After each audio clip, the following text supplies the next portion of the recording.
Hola, este es un nuevo video para continuar con nuestro curso de Derecho Civil Personas en el marco del curso online de conceptos jurídicos fundamentales. Todo el curso completo lo pueden encontrar en la parte de abajo en mi página web de Legal, de Francisco Bermúdez Guerra Legal. Y esta es la sexta temporada y este es el video número 6, la clase número 6 del curso de Derecho Civil Personas. Es bueno aclarar, como ya lo he dicho, que estas clases son una especie de doctrina, son un refuerzo, son un complemento. Estas clases no están vinculadas con ninguna institución formal, con ninguna universidad. Yo soy abogado, he sido profesor, pero estas clases son simplemente como una especie de doctrina virtual. Entonces no suplen una clase asistencial, no suplen un curso formal de derecho, una carrera formal de derecho, pero les puede servir a ustedes como un auxiliar para esas clases formales que ustedes tengan en una facultad de derecho o en un curso que ustedes tengan en una universidad o en una institución de educación superior, incluso en el colegio. Bueno, vamos a continuar entonces con los atributos de la persona. En la clase pasada, en el video número 5, estábamos mirando los atributos de la persona que son los derechos personalísimos. Y habíamos visto el nombre como un atributo de la persona y como un derecho personalísimo, tanto de las personas naturales como de las personas jurídicas. Vamos a ver entonces el estado civil como otro atributo de la persona. Ahora bien, yo les dije que íbamos a ver cuáles atributos se aplicaban a la persona natural y cuáles atributos o derechos personalísimos se aplican a la persona jurídica. El nombre, como una serie de palabras o un conjunto de palabras que identifican a una persona, se aplican tanto para la persona natural como para la persona jurídica. El caso del estado civil solo se aplica para la persona natural. Las personas jurídicas no tienen estado civil. El chiste que yo siempre hago en los cursos de derecho, bueno, y si dos personas jurídicas se fusionan, ¿eso no es un matrimonio luego? No, no es un matrimonio, es un contrato de fusión. Un contrato de matrimonio, o mejor decirlo, el matrimonio es un contrato, según el Código Civil, entre un hombre y una mujer, aunque en el caso colombiano, en el caso de Colombia, la Corte Constitucional de Colombia ha dicho que también puede haber matrimonio entre personas del mismo sexo. Aunque el Código Civil colombiano, y creo que ese es el Código Civil, los códigos civiles de casi todos los países latinos o hispanos, dicen que es un contrato entre un hombre y una mujer. Entonces, el Estado civil solo se puede predicar de las personas naturales. Las personas jurídicas no tienen estado civil.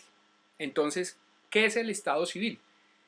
El estado civil es la posición que tiene una persona en la familia con respecto al Estado. O sea, nosotros ocupamos una posición en la familia. Yo soy hijo del señor Bermúdez y de la señora Guerra, ¿no es cierto? ¿Cuál es mi posición en mi familia? Pues que yo soy hijo del señor Bermúdez y de la señora Guerra, ambos que en paz descansen. Yo nací dentro de un matrimonio, tengo una afiliación, como yo les dije, legítima o matrimonial. Esa sería mi posición en la familia con respecto al Estado. ¿Por qué? Porque eso es lo que le interesa al Estado. ¿Quién es mi papá? ¿Quién es mi mamá? Si nací dentro de un matrimonio, si no nací dentro de un matrimonio. ¿Eso le importa al Estado? Sí.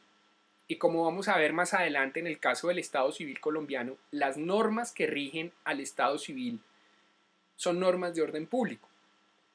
Ahora bien, ¿de dónde viene el Estado Civil? Como muchas de las instituciones del derecho civil, el Estado Civil también viene del derecho romano. ¿Por qué? Porque en el derecho romano existía algo que se llamaba el estatus. ¿Qué significa estatus? Estatus significa estado. O sea, las personas en Roma, o mejor dicho, los seres humanos en Roma, tenían un estatus diferente. Habían algunos que eran ciudadanos romanos y habían unos que eran extranjeros. A los ciudadanos romanos les aplicaban el jus civilis. De hecho, por eso es que de ahí viene el nombre de derecho civil, por el jus civilis, que es el derecho que se le aplicaba a los ciudadanos romanos, y el jus gentium, que era el que se le aplicaba a los extranjeros. También estaba el caso de los esclavos y el caso de los sui juris, o sea, las personas que no estaban sujetos a un señor, digamos. Acuérdense que en el derecho romano, como ya lo explicamos, no es que el esclavo fuera una cosa, era un ser humano sin derechos. Las personas eran seres humanos con derechos. O sea, los romanos no llegaban hasta el extremo de considerar a un hombre como un objeto. El esclavo no tenía derechos y por lo tanto no tenía derechos, pero era sujeto de derechos. ¿Ya? Pero no se era asimilado a una cosa. O sea, para los romanos tampoco llegaban al extremo de considerar un ser humano esclavo como una mesa, una piedra. No. Pero era un ser humano sin derechos. Entonces, ese ser humano sin derechos no era ni ciudadano ni extranjero, simplemente no se le aplicaba el derecho, o se le aplicaba el derecho como un ser esclavo, ¿ok? Entonces, bueno, por ejemplo, el estatuto de las mujeres, también la situación de las mujeres frente al derecho, las mujeres tenían que estar sujetas a eh, a la representación de un pater familias. La mujer tendría que ser parte de un pater familias, o sea, no necesariamente esposa del pater familias, pero sí tenía que hacer parte de digamos, de una unidad familiar, porque la mujer no tenía capacidad plena. El atributo de la capacidad lo vamos a ver más adelante también como un atributo de la persona. Entonces de ahí viene el término estado civil, que es la situación de una persona que tiene una persona en la familia con respecto al Estado. Las fuentes del Estado civil. Hay de dos tipos. Hay actos jurídicos que determinan el estado civil y hechos jurídicos que determinan el estado civil. Entonces, actos jurídicos que determinan el estado civil. Situaciones que por voluntad modifican el ordenamiento jurídico. Un ejemplo, el matrimonio. El matrimonio es un ejemplo de un acto jurídico que determina el estado civil. El divorcio es un acto jurídico que determina una situación a voluntad de las personas. Un hecho jurídico, una situación donde no interviene la voluntad de las personas, pero que genera consecuencias jurídicas. Por ejemplo, la muerte o el nacimiento. Ahora bien, alguien dice, bueno, ¿y si yo me suicido? ¿Ese no es un hecho voluntario? O el nacimiento pues fue fruto de un acto de concepción. No intervino la voluntad. Sí, pero a lo que está referido es que el acto jurídico surge de la creación humana, mientras que el hecho jurídico no. Nosotros los seres humanos no nos inventamos ni el nacimiento ni la muerte. Son hechos de la naturaleza. En cambio, en el acto jurídico, el matrimonio es un contrato inventado por el hombre, el divorcio es un acto jurídico inventado por el hombre. Entonces, de ahí viene, pues es la fuente del Estado civil. ¿Cuáles son las cualidades del Estado civil? En primer lugar, toda persona tiene un Estado civil. Toda persona, excepto las personas jurídicas. Las personas jurídicas no tienen estado civil, como ya lo dije. Solo las personas naturales tienen estado civil. Toda persona tiene un estado civil, ¿no es cierto? Las normas que rigen el estado civil son de orden público. Ojo, ¿por qué estoy diciendo esto? Hay que tener en cuenta el concepto de orden público para el derecho civil, que es diferente al del derecho constitucional. Para los estudiantes que ya están viendo su clase de derecho constitucional, habrán visto el concepto de orden público. Por ejemplo, en el caso de Colombia, la Constitución dice que el presidente es quien determina el manejo del orden público. Es que tiene o es el encargado de salvaguardar el orden público. Y que hay diferentes tipos de orden público. Hay un orden público policivo, un orden público económico, hay un orden público ambiental. Aquí no nos estamos refiriendo a ese orden público. Aquí nos estamos refiriendo al orden público referido a la situación mediante la cual los particulares no pueden derogar las normas de interés general por un motivo que ya vimos en la primera clase. Acuérdense que el derecho civil rige la autonomía de la voluntad, rige la voluntad de las personas. El derecho civil no es un derecho punitivo como el derecho penal. El derecho civil es un derecho que tiene una directriz o un principio general que es la voluntad. Y cuando no hay voluntad, entra supletivamente el derecho civil. ¿Qué significa? Que si yo no pacto, por ejemplo, en un contrato una serie de cláusulas, el Código Civil me dice entonces pasa esto. Si usted no pactó, entonces pasa esto, por ejemplo, en un arrendamiento. Si usted no pacta esto, pues la norma dice que es tal cosa. ¿Sí?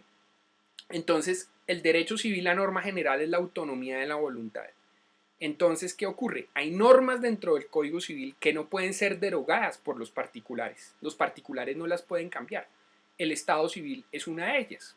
Por ejemplo, si yo me, qué pena, si yo me divorcio, lo que pasa es que toca estar moviendo el mouse y no se traba el computador. Si yo me divorcio, yo no puedo pactar con mi esposa o con mi ex esposa que, bueno, nos divorciamos, pero seguimos casados. No, si usted se divorcia, se divorció. Punto. Porque las normas que rigen el Estado civil son de orden público. Si usted se divorcia, se divorció para la sociedad. Y usted no puede determinar cláusulas que contradigan eso porque están contradiciendo el interés general. ¿Ya? Usted se puede casar, se puede divorciar, pero hay ciertas normas referidas al Estado civil o con respecto al Estado civil que no se pueden modificar. El tema patrimonial, por ejemplo, en el matrimonio, se puede modificar a través de unas cláusulas prematrimoniales, ¿no es cierto? Que eso lo vamos a, de pronto vamos a hablar de eso más adelante, o que probablemente ustedes lo vayan a ver para los que están estudiando Derecho, ya han estudiado Derecho en su curso de Derecho de Familia, ¿sí? Donde se pueden pactar cláusulas prematrimoniales referidas a la situación de la sociedad conyugal, ¿no es cierto? Entonces, el orden público. El orden público es diferente aquí con respecto al concepto constitucional de orden público. Aquí significa que las normas de interés general no pueden ser derogadas por los particulares. Inalienable, ya lo vimos por ejemplo en el caso del nombre. ¿Qué significa que el Estado civil sea inalienable? Significa que no se puede vender ni comprar. Yo no puedo comprar un Estado civil. Yo no puedo ceder mi Estado civil. Por ejemplo, el matrimonio es un contrato, pero yo no lo puedo ceder. Venga, le cedo a mi esposa, a mi mejor amigo. Pues suena muy chistoso, pero es así. Los contratos, para los estudiantes de primer año de Derecho, que hasta ahora están entrando en el mundo del derecho, los contratos se pueden ceder. ¿Sí? Yo, por ejemplo, tengo un contrato de arrendamiento. Supongamos que yo soy el arrendador. Yo puedo cederle ese contrato a otra persona. Y que esa otra persona sea el arrendador en ese contrato. Yo le cedo el contrato de arrendamiento a otra persona. Los contratos se pueden ceder. ¿Sí? El contrato de matrimonio no se puede ceder porque el Estado civil es inalienable. No está en el patrimonio. Y dice, bueno, pero el matrimonio, la sociedad conyugal, todos esos bienes, eso es el régimen patrimonial del matrimonio. Pero eso no implica que el Estado civil como tal esté dentro del patrimonio. El Estado civil es un derecho extrapatrimonial. No entra en el patrimonio, a pesar de que regula situaciones patrimoniales. ¿Cierto? No se prueba por confesión. ¿Qué significa que no se prueba por confesión? El Estado civil legalmente, válidamente, no se prueba porque yo diga cuál es mi estado civil. Claro, a uno le preguntan si uno va a sacar algún papel, una tarjeta de crédito, en estado civil me dice soltero, bueno, listo. Pero si uno quiere que esto tenga efectos jurídicos, o si la situación del estado civil uno quiere que tenga efectos jurídicos, la forma de probar el estado civil es mediante el registro civil. ¿Qué es la confesión? La confesión es una prueba. Alguien dice, bueno, es una prueba en la cual uno da un testimonio sobre algo. La diferencia entre la confesión y el simple testimonio es que la confesión es dar un testimonio sobre hechos que me perjudican. ¿Sí? Si no me perjudican, no es una confesión, es un testimonio. Para cuando ustedes vayan a ver derecho probatorio, los que están estudiando derecho, si ya lo vieron, van a hablar que las pruebas se sopesan mediante el sistema de la sana crítica. Antiguamente en Colombia había un sistema en el cual se le daban como puntos a las pruebas. Esta prueba vale más que esta. Hoy en día se aplica el sistema de la sana crítica, o sea, del sentido común. Entonces, pues la confesión es una prueba, pues no es la prueba definitiva, o como llaman algunos la prueba reina, pero es una prueba que dentro del sentido común tiene una validez jurídica importante, porque la persona está dando un testimonio sobre hechos que lo perjudican. Entonces, el estado civil no se prueba por confesión. Si es que yo quiero darle efectos jurídicos a ese estado civil, se prueba con el registro civil. Lo que prueba mi estado civil es el registro civil. ¿Okay? Es un derecho adquirido. Este es un tema complejo. Este tema de derecho adquirido, de pronto incluso va a tocar hacer un video aparte solo para explicar este tema de los derechos adquiridos. Lo voy a explicar como dicen abuelo de pájaro. Pero de pronto me va a tocar dedicar un video para explicar solo el tema de los derechos adquiridos. ¿Por qué? Porque incluso los mismos abogados no entienden ese concepto. Miremoslo someramente. El derecho adquirido, que es un derecho adquirido, se habla de derechos adquiridos cuando hay tránsito de legislación. O sea, hay una ley que está vigente y viene una ley posterior que la deroga. Entonces, ¿qué pasa con los derechos que se adquirieron en la ley anterior? ¿Qué pasa con la vigencia de los derechos en la nueva ley? ¿Subsisten o no?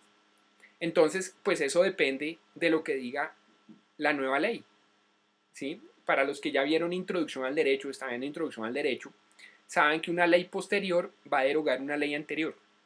Ese es el principio general, ¿no es cierto? Pero puede que la ley posterior diga que algunos derechos siguen vigentes bajo la nueva ley, ¿sí? A pesar de que esos derechos se adquirieron en la ley anterior. Eso es la ultraactividad de una ley, digamos, este tema, ¿no es cierto? Ahora ven, ¿cuál es la confusión? Más o menos lo han entendido, ¿sí? O sea, yo adquirí unos derechos bajo la vigencia de una ley y viene una nueva ley y dice, no, ya no, hay otros requisitos para adquirir esos derechos. Pero los que adquirieron esos derechos bajo la ley anterior los continúan teniendo bajo la nueva ley. Entonces esos son los derechos adquiridos. La mera expectativa. La mera expectativa es cuando yo me rijo bajo una ley y viene una ley posterior que dice, no, esta situación va a ser diferente, ¿sí? Pero yo estoy, digamos adquiriendo los elementos para consolidar esa situación. El caso específico, las pensiones, ¿sí? Por ejemplo, yo empecé a cotizar, digan ustedes, hace, no sé, 15 años, yo creo que más, 18 años, bueno, lo que sea. Existía una edad para pensionarse y unas semanas para pensionarse. Esas semanas y esos años para pensionarse los han venido cambiando. ¿Yo puedo alegar que tengo un derecho adquirido? No, yo tengo una expectativa de derecho. ¿Cuándo tendría yo un derecho adquirido? Cuando estoy en curso en una situación jurídica consolidada. Entonces, por ejemplo, me pensiono, pero el día de mañana dice, no, ya para pensionarse se requieren más edad y más semanas, lo que sea. No, yo tengo un derecho adquirido y la nueva ley no lo puede cambiar. En el caso de los derechos laborales, la ley dice que los derechos laborales son derechos adquiridos. Lo mismo pasa con el Estado civil. Si una persona hoy se divorcia bajo un régimen en Colombia 50% para el hombre, 50% para la mujer y mañana sale un régimen que diga 60% para la mujer, 40% para el hombre, tiene un derecho adquirido, no se le cambia con la ley posterior por el tema de los derechos adquiridos. Es un poco complejo explicar, pero digamos los derechos adquiridos son derechos que yo, por ejemplo, pensioné, son derechos que ya adquirí, digamos, que yo ya consolidé una situación jurídica, mientras que la expectativa de derecho es cuando yo no he consolidado una situación jurídica, ¿no es cierto? Bueno, el Estado civil es uno indivisible. Por ejemplo, una persona puede estar casada 2 veces, bicasada, pues puede estar casada 2 veces. Lo que pasa es que el segundo matrimonio, si no ha invalidado el primero, no es válido. O sea, si no se ha divorciado, el segundo matrimonio no vale. En Colombia la bigamia dejó de ser un delito hace muchos años. La bigamia era un delito. Hoy en día la consecuencia de casarse más de una vez que el segundo matrimonio no es válido. Me explico. Yo me caso y no me divorcio y hoy vuelvo y me caso sin haber disuelto el primer matrimonio, el segundo matrimonio no es válido. Lo mismo pasa con la unión marital de hecho. En Colombia si 2 personas viven más de 2 años, pueden generar efectos similares a los del matrimonio en el caso patrimonial de la sociedad conyugal del matrimonio. No es que estén casados, es que se les aplica la misma situación patrimonial. Entonces, para poder consolidar la unión marital, de hecho, yo tengo que haberme divorciado. Eso dice la ley. Entonces, en Colombia, no es que esté prohibido casarse 2 veces, porque ya la bigamia ya no es delito, que era casarse 2 veces. En Colombia, el segundo matrimonio no tiene efectos si yo no he disuelto el primer matrimonio. Entonces, solo hay un estado civil. Si yo me caso 2 veces, estoy multicasado. No, estoy casado. ¿Sí me explico? Ahora, por ejemplo, si me caso y después unión marital de hecho, no nace la unión marital de hecho si yo no disuelvo el matrimonio. La unión marital de hecho genera estado civil, no. Genera una situación patrimonial similar al de la sociedad conyugal del matrimonio, pero no genera un estado civil. ¿Ok? Bueno, imprescriptible, sí.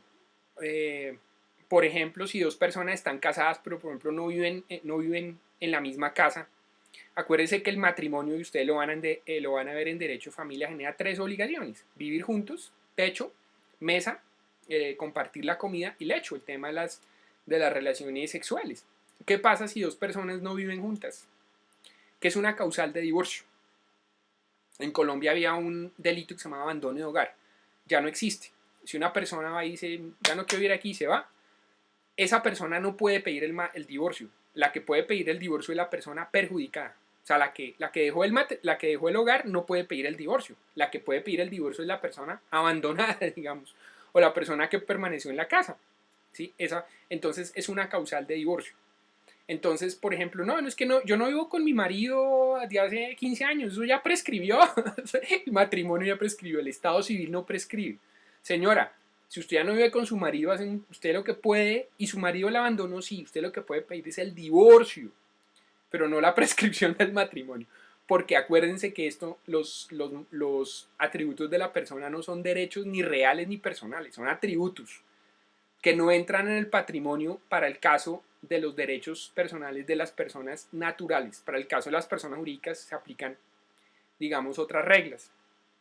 Bueno, asignado, ¿qué es la prescripción? Entre otras, para los estudiantes de primer año. La prescripción, creo que incluso ya lo había mencionado, creo que en la clase pasada, sí, es perder o ganar un derecho por el paso del tiempo. Es un modo de adquirir el dominio por el paso del tiempo.